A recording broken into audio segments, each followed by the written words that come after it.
Hey guys! In this video, I will show you how to fix unsupported browser in Chrome. Alright, so let's begin with the video. First, open Google Chrome on your computer. Next, click the three-dot menu in the upper right corner of the browser window and select Settings. This will open Chrome's settings page, where you can manage your browser options.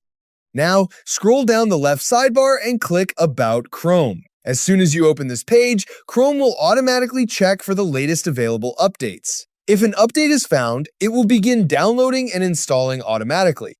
Once the installation finishes, click the Relaunch button to restart Chrome and apply the update. After Chrome opens again, revisit the website that was showing the unsupported browser message. In most cases, updating Chrome to the latest version immediately resolves the problem.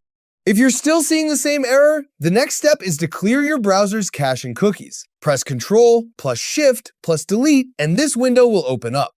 Here, choose cookies and other site data along with cached images and files, then click Delete Data. Once the process is complete, restart Chrome and check the website again. And that's it! So that's basically how you can fix unsupported browser in Chrome. So that's all for this video. See you in the next one. Thanks!